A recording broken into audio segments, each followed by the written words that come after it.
Hi, നമ്മൾ ഇന്നുള്ളത് കൊച്ചിയിലുള്ള gen യൂണിവേഴ്സിറ്റിയിലാണുള്ളത്.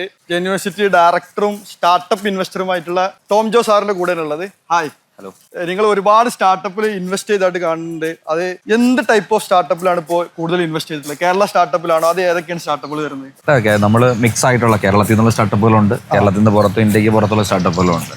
അപ്പൊ അങ്ങനെ ഒരു വളരെ സെക്ടർ സ്പെസിഫിക് ഒന്നുമല്ല. ഏതാണ് നല്ല ഐഡിയാസ് അത് ചൂസ് ചെയ്ത് അതിനൊരു അടുത്ത ലെവലിലേക്ക് ഗ്രോ ചെയ്യാനുള്ള ഒരു ലോഞ്ച് പാഡ്, അതാണ് നമ്മൾ നോക്കുന്നത്. ഏകദേശം എത്ര സ്റ്റാർട്ടപ്പ് ഉണ്ടാവും? 20-25 ഇടയ്ക്കുള്ള 25. അപ്പൊ ഏകദേശം 30 എത്തി. ഒരു ഫൗണ്ടറിലാണ് കൂടുതൽ വിശ്വസിക്കുന്നത്, അതല്ലെങ്കിൽ അതിന്റെ ഫൗണ്ടേഴ്സിന്റെ ഞാൻ കണ്ടിട്ടുള്ള ഒരു 90% ഇൻവെസ്റ്റേഴ്സും ഫൗണ്ടറിലാണ് വിശ്വസിക്കാന്ന് എന്നോട് പറയണ്ട. അയാളുടെ മുൻ ചരിത്രത്തിന് വളരെ പ്രാധാന്യമുണ്ട്. അയാളുടെ ഒരു ചരിത്രം എക്സ്പീരിയൻസിന് ഉപരി അതിന്റെ ഫൗണ്ടറിന്റെ ക്വാളിറ്റീസ്, ഫൗണ്ടറിന്റെ വിഷൻ, അല്ലെങ്കിൽ ഒരു എങ്ങനെ അടുത്ത ലെവലിലേക്ക് കൊണ്ടുപോകാനുള്ള കേപ്പബിലിറ്റി.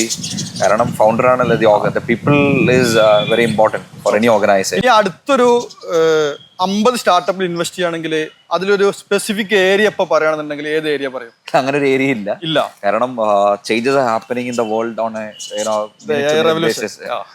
നമുക്ക് നല്ല ഐഡിയ വന്നിട്ട് അതിനൊരു യുണീക്നെസ്സും അതിനൊരു സ്കേലബിലിറ്റി ഉണ്ടെങ്കിൽ മാത്രമേ പിക്ക് ചെയ്തിട്ട് കാര്യമുള്ളൂ. ഫൗണ്ടേഴ്സ് എല്ലാവരും വരുന്ന സ്റ്റോറി ടെല്ലിങ്ങുമായിട്ടാണല്ലോ. നന്നായിട്ട് എങ്ങനെ സ്റ്റോറി പറയുന്നു, പിന്നെ നമ്പർ കാണിക്കാൻ എല്ലാവരും മടിയാണെന്ന് തോന്നുന്നു. അതായത് എന്താണ് അവർ ഇതുവരെ ചെയ്തെന്നുള്ള സ്റ്റേജ്. അതെ, ഉറപ്പായിട്ടും ടു ലിമിറ്റ് എത്തി അല്ലെങ്കിൽ ഒരു മിനിമം റവന്യൂ ത്രഷോൾഡുള്ള കമ്പനീസിനെ നമ്മൾ പിക്ക് ചെയ്യാറുള്ളൂ. അപ്പൊ അത് നമ്മുടെ ഒരു ഏർലി ഗ്രോത്ത് ക്യാപിറ്റൽ ആയിട്ടോ അല്ലെങ്കിൽ ഒരു ആക്സിലറേറ്റ് ക്യാപിറ്റൽ ആയിട്ടോ ഒരു പ്രീ സീരീസ് ആയിട്ടോ അല്ലെങ്കിൽ അങ്ങനെയുള്ള ഒരു സ്റ്റേജിലാണ് നമ്മൾ വരുന്നത്. ഒരിക്കലും നമ്മൾ പ്രീ സീഡോ ഒന്നും ചെയ്യാറില്ല. വളരെ ചുരുക്കമായിട്ട് മാത്രം അങ്ങനെയൊക്കെ ചെയ്യാറുള്ളൂ. ജെൻ യൂണിവേഴ്സിറ്റിന്ന് ഒരു ബഞ്ച് ഓഫ് സ്റ്റാർട്ടപ്പുകൾ വരുന്നത് പ്രതീക്ഷിക്കുന്നുണ്ടോ? ഉറപ്പായിട്ടും അത് നമ്മുടെ ഒരു ഫോക്കസ് തന്നെ അതാണ്. ഇപ്പൊ നമ്മുടെ യൂണിവേഴ്സിറ്റിയുടെ ഒരു ഫോക്കസ് എന്ന് പറയുന്നത് നമ്മളൊരു ഫ്യൂച്ചർ കേരള മിഷൻ എന്ന് പറഞ്ഞ നമ്മളൊരു അംബ്രല്ല ഓർഗനൈസേഷൻ ബിൽഡ് ചെയ്തിട്ടുണ്ട്. അത് കേരളത്തെ എങ്ങനെ ഒരു ബെറ്റർ പ്ലേസ് ആയിട്ട് മാറ്റാം, ബെറ്റർ പ്ലേസ് ടു ലീവ് ആയിട്ട് എലിവേറ്റ് ചെയ്യാമെന്നാണ് എന്റെ വൈഡർ ഫോക്കസ്. നമ്മൾ ഉദ്ദേശിക്കുന്നത് ബെറ്റർ ആയിട്ട് എഡ്യൂക്കേഷൻ കൊടുക്കുക, അതിന്റെ ഒരു കോർണർ ആസ്പെക്ട് എഡ്യൂക്കേഷൻ ആണ്. രണ്ടാമത് പഠിച്ചിറങ്ങിയ കുട്ടികൾക്ക് തൊഴിൽ കൊടുക്കാൻ പറ്റണം, അതായത് നല്ല എംപ്ലോയറിനെ അവിടെ അട്രാക്ട് ചെയ്യാൻ പറ്റണം, ഇല്ലെങ്കിൽ തൊഴിലവസരങ്ങൾ നമുക്ക് സൃഷ്ടിക്കാൻ പറ്റണം. അപ്പോൾ അതിന് ഏറ്റവും ഇമ്പോർട്ടൻ്റ് ആയ ഒരു രണ്ടാമത്തെ കാര്യം ഓൺട്രപ്രണർഷിപ്പാണ്. എങ്ങനെ നമുക്ക് നല്ല തൊഴിലവസരങ്ങൾ സൃഷ്ടിക്കാം, എങ്ങനെ നമ്മൾ ഓർഗനൈസേഷൻസ് ബിൽഡ് ചെയ്യാം. ഫ്രം കേരള ടു ഗ്ലോബൽ എന്നൊരു കോൺസെപ്റ്റ്, ലോക്കലി എങ്ങനെ ബിൽഡ് ചെയ്ത് ഗ്ലോബൽ നീഡ്സിനെ അല്ലെങ്കിൽ അഡ്രസ് ചെയ്യാൻ പറ്റുന്ന രീതിയിലേക്കുള്ള ഓർഗനൈസേഷൻസ് ബിൽഡ് ചെയ്യുക, അതൊക്കെയാണ് നമ്മൾ നോക്കുന്നത്. നമ്മളൊക്കെ പറയാനുള്ള ഒരു ഇൻവെസ്റ്റർ തേടുന്നവർ അയാളെ പണത്തേക്കാൾ കൂടുതൽ അദ്ദേഹത്തിന്റെ അറിവ് കൂടി നേടാൻ. ഉറപ്പായിട്ടും. അപ്പോൾ എന്താണ് ശരിക്കും ഒരു അടുത്തൊരു ലെവലിലേക്ക് പോകാൻ ഉദ്ദേശിക്കുന്ന ആൾക്ക് നമ്മളൊരു എക്സ്പീരിയൻസ് എന്നുള്ളതിൽ നമുക്ക് കൊടുക്കാൻ പറ്റുന്ന ഒരു സാധനം എന്തായിരിക്കും? ഉറപ്പായിട്ടും നമ്മളൊരു എൻഡ് ഓഫ് ദ ഡേ നമ്മൾ we come as a strategic investor. We are not coming as investor who writes a cheque and with a bunch of currency. നമ്മളൊരു സ്ട്രാറ്റജിക് ഇൻവെസ്റ്റർ ആയിട്ട് വരുന്നത്. അപ്പൊ നമ്മുടെ എക്സ്പീരിയൻസ്, നമ്മുടെ കണക്ഷൻസ്, നമ്മുടെ പോക്കറ്റിലുള്ള പൈസ മാത്രം എടുക്കാൻ വേണ്ടി വരുന്നവർക്ക് നമ്മൾ ഓക്കെ അല്ല. നമ്മുടെ നെറ്റ്വർക്കിംഗ്, അത് നമ്മൾ ഇതുവരെ ഗെയിൻ ചെയ്തിട്ടുള്ള experience. It's not a vast amount of experience ഒന്നും അല്ല, പക്ഷെ എന്നാലും നമുക്ക് പറ്റുന്ന രീതിയിൽ എങ്ങനെ വാല്യൂ ആഡ് ചെയ്യാം, അങ്ങനെ നമുക്ക് വാല്യൂ ആഡ് ചെയ്യാൻ പറ്റുന്ന ഒരു പ്ലേസിൽ മാത്രമേ നമ്മൾ എൻട്രി ചെയ്യാറുള്ളൂ. ഇൻവെസ്റ്റ്മെന്റ് നടത്തുന്നത് നേരെ പേഴ്സണലി മാത്രമാണോ അല്ലെങ്കിൽ മറ്റു അസോസിയേഷനും ബേസ് ചെയ്തിട്ട് നടത്തുന്നത്? അതായത് ടൈയോ കേരള ഏഞ്ചൽ നെറ്റ്വർക്ക് അങ്ങനെ എന്തെങ്കിലും അങ്ങനെയുള്ള അസോസിയേഷൻ മെമ്പർ ആയിട്ടുള്ള ഓർഗനൈസേഷൻ ചെയ്യാറുണ്ട്. പക്ഷെ കൂടുതലും നമ്മൾ അപ്രോച്ച് ചെയ്യുന്ന പേഴ്സണൽ ആയിട്ടാണ്. ഒരു on an average we get around 10 to 15 decks on a week basis. Monthly നമ്മളൊരു 60-65 ഡെക്കുകളൊക്കെ വരും. അപ്പൊ നമ്മളത് കെയർഫുള്ളി വാല്യുവേറ്റ് ചെയ്ത് നമ്മളൊരു ഡിസിഷൻ, ഇൻഡിപെൻഡന്റ് ഡിസിഷൻ എടുക്കും. നിങ്ങൾ റീച്ച് ചെയ്യാൻ ആഗ്രഹിക്കുന്നവരുണ്ടെന്നുണ്ടെങ്കിൽ അത് എവിടെയാണ്? ലിങ്ക്ഡിനിലാണോ അല്ലെങ്കിൽ എവിടെയാണ് നിങ്ങൾക്കൊരു റീച്ചിങ് പോയിന്റ്? റീച്ച് ചെയ്യാനുള്ള ആൾക്കാർ എങ്ങനെയെങ്കിലും റീച്ച് ചെയ്തിരിക്കും. അതെപ്പോഴും നമ്മൾ പറയുന്നതാണ്, നിങ്ങൾക്ക് ഒരാളെ ഒരു ഇൻവെസ്റ്ററെ ക്യാച്ച് ചെയ്യണമെന്നുണ്ടെങ്കിൽ അയാളെ നിങ്ങൾ റീച്ച് ചെയ്യാന്നുള്ളതാണ്, അതിനുള്ള വഴികൾ തേടുക എന്നുള്ളതാണ്. അപ്പോൾ അടുത്തതായിട്ട് ജെൻ യൂണിവേഴ്സിറ്റി ഒരു ഭയങ്കര ഒരു എഫക്റ്റീവ് ഒരു മാർക്കറ്റിംഗ് ക്യാമ്പയിൻ നടത്തിയിരുന്നു. കേരളത്തിൽ വളരെയധികം ചർച്ച ചെയ്ത ഒരു ക്യാമ്പയിൻ. ഫസ്റ്റ് ഒരു ഇൻഫ്ലുവൻസർ ക്യാമ്പയിൻ നടത്തിയ സമയത്ത് അതിന്റെ ഒരു ലോഞ്ചിന്റെ പ്രോഗ്രാമിൽ ഞാൻ ഇവിടെ വന്നിട്ടുണ്ടായിരുന്നു, അതിന്റെ ഫസ്റ്റ് ലോഞ്ചിന്. അപ്പൊ ഇതിന്റെ ഓഡിയോയും ആ വിഷനും മിഷനൊക്കെ പറഞ്ഞ സമയത്ത് നമുക്ക് ഭയങ്കര കോൺഫിഡൻസ് ഉള്ള ഒരു പ്രോഗ്രാം ആയിരുന്നു. അപ്പൊ എന്തായിരുന്നു ആ പ്രോഗ്രാം ചിന്തിക്കാനുള്ള കാരണം? അല്ല, അതൊരു മാർക്കറ്റിംഗ് ക്യാമ്പയിൻ നിങ്ങൾ പറയുന്നത്. എനിക്കൊരു മാർക്കറ്റിംഗ് ക്യാമ്പയിൻ ആയിട്ടല്ല, നമ്മുടെ ഒരു ബ്രാൻഡ് അല്ലെങ്കിൽ നമ്മുടെ ഒരു കമ്മിറ്റ്മെന്റ്, നമ്മുടെ ഒരു ബ്രാൻഡിനെ ഒന്ന് എക്സ്പോസ് ചെയ്യുക. We are not a regular teaching university. Regular ആയിട്ട് ടീച്ച് ചെയ്യുന്നത് ഇവിടെ വരുമ്പോൾ തന്നെ നമുക്ക് മനസ്സിലാവുന്നുണ്ട് ഇവിടുത്തെ ആംബിയൻസും അങ്ങനെ ഒരു ടീച്ചിങ് യൂണിവേഴ്സിറ്റി അല്ല.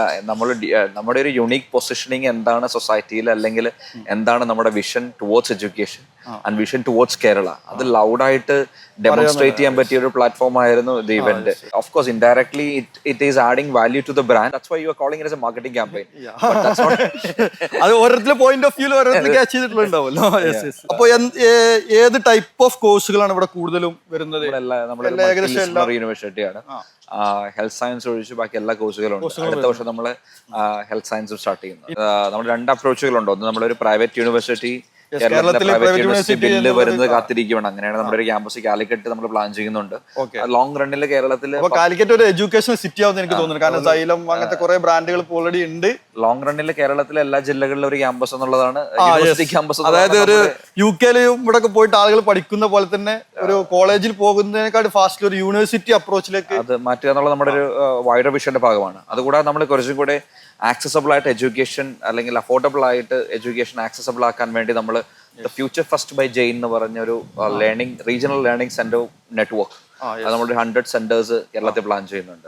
അതിപ്പോ അടുത്ത വരാൻ പോകുന്നുണ്ട്. ഉടനെ അനൗൺസ് ചെയ്തത്. എനിക്ക് ആദ്യമായിട്ട് നിങ്ങളോട് കാര്യം പറയുന്നത്. അപ്പോ ആക്സിലേറ്റർ സ്ഥലങ്ങൾ എപ്പോഴും നമ്മള് പ്ലാറ്റ്ഫോമിൽ വരുന്നത് വളരെ അടിപൊളിയാണ്. ശരിക്കും എല്ലാവരും ഇപ്പൊ ഒരു ട്രെൻഡ് എന്നൊക്കെ പറഞ്ഞിട്ട് ആളുകൾ ആക്ഷേപിക്കുന്ന ഒരു കാര്യം ഉണ്ട്, അബ്രോഡിലേക്ക് മൈഗ്രേഷൻ കൂടുന്നുണ്ട്. ഇപ്പൊ ഞാൻ മലബാറിലായതുകൊണ്ട് തന്നെ മലബാറിൽ നിന്ന് മുമ്പേ എന്റെ ഫാമിലിയിലുള്ള പുരുഷന്മാരൊന്നും ശരിക്കും നാട്ടിലില്ല എന്നുള്ളത്. അവരെല്ലാവരും അബ്രോഡ് ജോലി ചെയ്യാനാണ് പോയി. ഇപ്പൊ അത് പഠിക്കാൻ കൂടി പോയിട്ട് അവർക്ക് അതിനുള്ള ഫിനാൻഷ്യൽ സപ്പോർട്ടും കൂടി ആയപ്പോൾ അവരെല്ലാവരും പഠിക്കാൻ പോകും തുടങ്ങിയതാണ്. അവിടുത്തെ എക്സ്പോഷറും അവിടുത്തെ ഒരു ആ ലോകം കാണാനാണ് ശരിക്കും പോകുന്നത്. കേരളത്തിലുള്ള ജെയിൻ യൂണിവേഴ്സിറ്റി എന്നുള്ള ഈ ലോകം കാണാൻ വേണ്ടിയിട്ട് ശരിക്കും വേറെ രാജ്യത്ത് നിന്ന് ആൾക്കാർ കുട്ടികൾ വരുന്നുണ്ട്. ഉറപ്പായിട്ടും നമുക്ക് ഇപ്പൊ 11 സ്റ്റേറ്റിൽ നിന്ന് സ്റ്റുഡൻസ് ഉണ്ട്. ഇന്ത്യയിലെ 11 സ്റ്റേറ്റിൽ നിന്ന്. അതുപോലെ തന്നെ പുറത്തെ രാജ്യങ്ങളിൽ നമുക്ക് ജപ്പാനീസ് സ്റ്റുഡന്റ് ഉണ്ട്. ഈ വർഷം നമുക്ക് അമേരിക്കയിൽ നിന്ന് ഒരു സ്റ്റുഡന്റ് ജോയിൻ ചെയ്തിട്ടുണ്ട്. നമ്മുടെ ഒരു ലാർജ് വിഷൻ എന്ന് പറഞ്ഞാൽ ഞാൻ മൈഗ്രേഷൻ ഒട്ടും എതിരല്ല. ഇപ്പൊ ജെയിൻ യൂണിവേഴ്സിറ്റി സംബന്ധിച്ചിടത്തോളം നമ്മൾ Keralam as a state we have the potential to become a regional education hub. ഞാൻ എപ്പോഴും പറയാറുന്ന കാര്യമാണ്. കാരണം ഉറപ്പായിട്ടും നമ്മുടെ ഇവിടുത്തെ കാലാവസ്ഥ, ക്ലൈമറ്റ്, അല്ലെങ്കിൽ ഇവിടുത്തെ ലിവിംഗ് എക്സ്പെൻസ്, അതുപോലെ ഇവിടുത്തെ എക്സ്പോഷർ, അതുപോലെ ലിവിംഗ് കണ്ടീഷൻസ്, സോഷ്യൽ സെക്യൂരിറ്റി, ഇതൊക്കെ നമുക്ക് നല്ല രീതിയിൽ ടീച്ചേഴ്സും ഞാൻ പല പ്ലാറ്റ്ഫോം ബേസിൽ വർക്ക് ചെയ്ത സമയത്ത് ഞാൻ കണ്ടിട്ടില്ല നല്ല അടിപൊളി ടീച്ചേഴ്സ്. നല്ല രീതിയിൽ ഇത് മാർക്കറ്റ് ചെയ്യുവാണെങ്കിൽ എസ്പെഷ്യലി മറ്റ് സംസ്ഥാനങ്ങളിൽ നിന്ന് കുട്ടികളെ ആകർഷിക്കാം. അതിന് പുറമെ മറ്റ് സാർക്ക് രാജ്യങ്ങൾ, ഇപ്പൊ ശ്രീലങ്ക പോലെ, നേപ്പാള്, അല്ലെങ്കിൽ ബംഗ്ലാദേശ്, അല്ലെങ്കിൽ എന്താ പറയുക മാൽദീവ്സ്, അതുപോലുള്ള ഭൂട്ടാൻ, അങ്ങനെയുള്ള സാർക്ക് രാജ്യങ്ങൾ, അതുകൂടാതെ നമ്മുടെ ആഫ്രിക്കൻ രാജ്യങ്ങളിൽ നിന്നൊക്കെ കുട്ടികളെ ഇങ്ങോട്ട് നല്ല രീതിയിൽ അട്രാക്ട് ചെയ്യാൻ പറ്റും. അപ്പൊ അങ്ങനെ ഒരു റീജിയണൽ എഡ്യൂക്കേഷൻ ഹബ് ആവാനുള്ള എല്ലാ പൊട്ടൻഷ്യലും കേരളത്തിലുണ്ട്. അപ്പൊ ഇങ്ങോട്ടൊരു ഇൻഫ്ലോ വരുന്നു. അതുകൂടാതെ ആ സ്പെൻഡ് ഇപ്പൊ ഒരു സ്റ്റുഡന്റ് വരുമ്പം അടയ്ക്കുന്ന ഫീസ് മാത്രമല്ല അവിടെ സ്പെൻഡ് ചെയ്യുന്ന ജ്യൂസ് കുടിക്കുന്നത് മുതൽ അതിന്റെ ഒരു എക്കണോമിക് ഇമ്പാക്ട് എന്ന് പറയുന്നത് വളരെ ഹ്യൂജ് ആണ്. നമ്മൾ ഒരിക്കലും അതിന്റെ പ്രോപ്പറായിട്ട് ഒരു സ്റ്റഡി നടത്തിയിട്ടുണ്ടെന്ന് എനിക്ക് അറിയില്ല. കാരണം ഇവിടെ ഒരു ലൈം ജ്യൂസ് കുടിക്കുന്ന നമ്മളൊരു ഫോട്ടോസ്റ്റാറ്റ് എടുക്കുന്ന ഞാൻ കാലിക്കറ്റ് മാർക്കറ്റിനെ കുറിച്ച് ഞാൻ പഠിച്ച സമയത്ത് ഈ ട്യൂഷൻ സെന്ററുകളെല്ലാം ഇപ്പൊ പാല ബ്രില്യന്റ് ഒരു എല്ലാവരും അങ്ങോട്ട് പോയി. അപ്പോ അവിടുത്തെ എല്ലാ വീടുകളും PG ആയി മാറി. എല്ലാവർക്കും 30,000 രൂപ മുതൽ 50,000 രൂപ. അതിന്റെ ഒരു പോസിറ്റീവ് ഇമ്പാക്ട് എക്കോണമി നല്ല രീതിയിലുണ്ടാവും. Like tuition model, university model നമുക്ക് വി ക്യാൻ സിസ്റ്റമാറ്റിക്കലി പ്ലാൻ. ഈ ട്യൂഷൻ മോഡലിന്റെ കാരണം എന്താ വെച്ചാൽ അത് റീജിയണൽ വിത്തിൻ ദ സ്റ്റേറ്റ് ആണ് ഫ്ലോ നടക്കുന്നത്. കാരണം കാലിക്കറ്റുള്ള കോച്ച് പാലായി പോകുന്നു, അല്ലെങ്കിൽ ട്രിവാൻഡ്രത്തിലുള്ള പാലായി വരുന്നു. സ്റ്റേറ്റിലുള്ള മൂവ്മെന്റേ ഉള്ളൂ. ഇതെന്ന് പറയുന്നത് നമുക്കൊരു വേൾഡ് ലെവലിലേക്ക് ഇന്റർനാഷണൽ ലെവലിലേക്ക് ഇപ്പൊ ഒരു 100 സെന്റർ പുതുതായിട്ട് സ്റ്റാർട്ട് ചെയ്യാന്ന് പറഞ്ഞില്ല. അത് എങ്ങനെയാണ് അതിന്റെ ഒരു ട്രീറ്റ്മെന്റ് വരുന്നത്? നമ്മളൊരു കോൺസ്റ്റിറ്റ്യുവൻസിയിൽ ഒരു സെന്റർ എന്നുള്ള രീതിയിലാണ് നോക്കുന്നത്. 140 കോൺസ്റ്റിറ്റ്യുവൻസി ഉണ്ട്. അതിൽ നമ്മൾ 100 കോൺസ്റ്റിറ്റ്യുവൻസിയിലെങ്കിലും സെന്ററിന് പറ്റുന്ന. കാരണം നമ്മൾ ഇപ്പൊ ക്യാമ്പസിൽ ഒരിക്കലും നമുക്ക് കേരളത്തിലെ എല്ലാ കുട്ടികളെയും കൊച്ചിയിലെ ക്യാമ്പസിലേക്കോ അല്ലെങ്കിൽ നമ്മൾ തുടങ്ങാൻ പോകുന്ന പല ക്യാമ്പസുകളിലേക്കോ യൂണിവേഴ്സിറ്റി ക്യാമ്പസുകൾ എത്തിക്കുന്നതിന് പല ചലഞ്ച് ഉണ്ട്. ഒന്ന് നമുക്ക് അവരുടെ അഫോർഡബിലിറ്റി ഒരു സ്റ്റഡി സെന്റർ പോലെയാണോ, അല്ലെങ്കിൽ നമ്മൾ മുമ്പുണ്ടായിരുന്ന ഒരു ടെക്നോളജി ഇനേബിൾ ആയിട്ടുള്ള ബ്ലെൻഡഡ് ആയിട്ടുള്ള ഒരു, അതായത് ഇപ്പൊ ഞാൻ ഇതിന് വേറൊരു ഉദാഹരണം ചോദിക്കാണ്. ഒരു യൂണിവേഴ്സിറ്റി ഹബിന്റെ ടെക്നിക്കൽ സൈഡ് എന്ന് പറയാൻ പറ്റും. ഇനേബിൾ ആയിട്ടുള്ള ഒരു ലേണിംഗ് പ്ലാറ്റ്ഫോം. അത് നമുക്കൊരിക്കലും ഷഫീഖ് എവിടെ നിന്ന് വരുന്നത്? കാലിക്കറ്റ്, മലപ്പുറത്ത് മലപ്പുറം കോട്ടയ്ക്കൽ ഒരിക്കലും നമുക്കൊരു ഫിൻടെക് പഠിപ്പിക്കാനോ ഡാറ്റ അനലിറ്റിക്സ് പഠിപ്പിക്കാനുള്ള ലോക്കലി റിസോഴ്സസ് എപ്പോഴും അവൈലബിൾ ബുദ്ധിമുട്ടാണ്. അപ്പൊ നമുക്ക് ലോക്കലി ഉള്ള റിസോഴ്സിനെ യൂസ് ചെയ്യുന്നു up to an extent, and beyond that, I mean, we manage it centrally. We use all the best expertise and they teach through digitally, and we make the education affordable. കാരണം ഇവിടെ ഇപ്പൊ നമ്മുടെ കൊച്ചി ക്യാമ്പസിൽ ഒരു course പഠിക്കാൻ affordability ഒരു വലിയ ചലഞ്ചാണ്. ഇത്രയും ഫീസ് കൊടുത്ത് ഇത് കുറച്ചും കൂടെ നമ്മളൊരു 1/4 അല്ലെങ്കിൽ ഒരു 75% സബ്സിഡൈസ് ചെയ്ത് നമുക്ക് ഈ പ്രോഗ്രാം കൊടുക്കുന്ന രീതിയിലേക്ക് ഹെൽപ്പ് ഓഫ് ടെക്നോളജി, അതാണ് നമ്മൾ ഇതിനകത്ത് നോക്കുന്നത്. അതായത് ഇപ്പൊ നമ്മൾ ബിസിനസ് ടേംസിൽ പറയുകയാണെന്നുണ്ടെങ്കിൽ ഒരു ഒമ്നി ചാനൽ മോഡൽ, അതായത് അതെ. ഇവിടെ ഒരു സെൻട്രൽ സിസ്റ്റം ഉണ്ടാവും, അവിടെ ഒരു regional regional distribution system model ഉണ്ടാവും. yes. അപ്പൊ അവിടെ കുറച്ചും കൂടെ അഫോർഡബിൾ ആയിട്ട് ഈ പറയുന്ന നമ്മുടെ same Jain degree with help of technology virtually blended രീതിയിൽ ഡെലിവറി ചെയ്യാം. അപ്പോൾ ഇതിലേക്ക് പറ്റിയ ടെക്നോളജികളൊക്കെ ഡെവലപ്പ് ചെയ്യുന്ന അതിന്റെ ബാക്ക് എൻഡ് സിസ്റ്റങ്ങളും അതേപോലെ തന്നെ നല്ല ഡെവലപ്പേഴ്സ് ഉണ്ടാവും, നല്ല പ്രൊജക്ട് മാനേജേഴ്സ് ഉണ്ടാവും. അതിലൊക്കെ ആരെങ്കിലൊക്കെ വർക്ക് ചെയ്യുന്നവരുണ്ടെങ്കിലൊക്കെ ഇതിന്റെയൊക്കെ ഭാഗമാവാന്ന് ഞാൻ ഉറപ്പായിട്ടും. എനിക്ക് ഒരു ബൈ ആൻഡ് ലാർജ് 100 സെന്റേഴ്സ് എന്ന് പറഞ്ഞാൽ on an average we create around at least 7,500 job opportunity. ഒരു സെന്റർ ഒരു 10 നമ്മളിപ്പോ ഒരു ജോബ് ഓഫർ കൂടി പറഞ്ഞു ഇവിടെ 10-15 ഇടയ്ക്കുള്ള ജോബ് ഓപ്പർച്യൂണിറ്റി സെന്ററിലുണ്ട്. നിർബന്ധമായിട്ടുണ്ടാവും in terms of teaching, in terms of centre management, അതുപോലെ തന്നെ സ്റ്റാഫ് മുതൽ സ്റ്റാർട്ട് marketing വരെ. ഒരു 1500 തൊഴിലവസരങ്ങൾ ബൈ ഡിഫോൾട്ട് ക്രിയേറ്റഡ് ആവുക. ഞാൻ ഈ ക്യാമ്പസിൽ ഇപ്പോൾ ഏകദേശം ഒരു 2 മണിക്കൂർ കൂടുതൽ സമയം ഞാൻ വെറുതെ സമയം ഇവിടെ ചെലവഴിച്ചു. അത് എനിക്ക് കോളേജ് ലൈഫിൽ കിട്ടാത്തൊരു സാധനം ഇവിടെ ഉണ്ടെന്ന് തോന്നിയപ്പോഴാണ് ഞാൻ ആ സമയം ചെലവഴിച്ചത്. ശരിക്ക് ഇവിടെ എന്താണ് ഇത്ര ഫ്രീഡം കൊടുക്കാനുള്ള കാരണം? അല്ല, അതുകൊണ്ടാണല്ലോ നമ്മുടെ യൂണിവേഴ്സിറ്റി ഡിഫറെന്റ് ആവുന്നത്. കാരണം ഫ്രീഡം നമ്മൾ കുട്ടികളെ പഠിപ്പിക്കേണ്ടത് റെസ്പോൺസിബിൾ ആകാൻ വേണ്ടി, അല്ലെ പറഞ്ഞു കൊടുക്കേണ്ടത് എങ്ങനെ റെസ്പോൺസിബിൾ ആകാന്നുള്ളത്. നമ്മളൊരു ഡൂസും ഡോൺ ഡൂസും മസ്റ്റായിട്ട് വെക്കുമ്പോഴാണ് അതൊന്ന് ഡിബേറ്റ് ചെയ്യണം, അല്ലെങ്കിൽ അതൊന്ന് വയലേറ്റ് ചെയ്യണമെന്ന് എപ്പോഴും ഒരു ടെൻഡൻസി വരുന്നത്. അപ്പൊ നമ്മൾ അവരെ റെസ്പോൺസിബിൾ ആക്കാനുള്ള ഒരു ബേസിക് ലെസൺസ് ആണ് നമ്മളത് കൺവേ ചെയ്യുന്നത്. അത് മാത്രമല്ല, നമ്മുടെ യൂത്ത് എടുക്കുവാണെങ്കിൽ അവർ ഭയങ്കര സ്ട്രെസ്ഡ് ആണ്.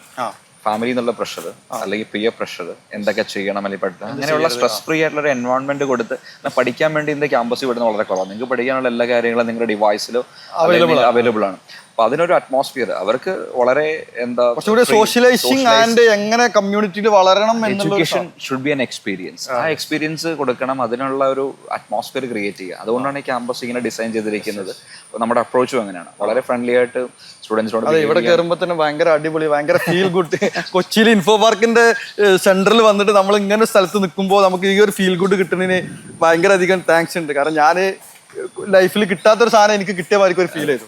അപ്പോൾ ഇത്രയും നല്ലൊരു എക്സ്പീരിയൻസ് തന്നതിനും നമ്മളിട്ട് കുറച്ച് സമയം ചെലവഴിച്ചതിനും വളരെയധികം നന്ദി. Thank you Shafeeq. അപ്പോൾ വീണ്ടും നമുക്ക് കാണാം. ഉറപ്പായിട്ടും കാണാം. Okay, thank you.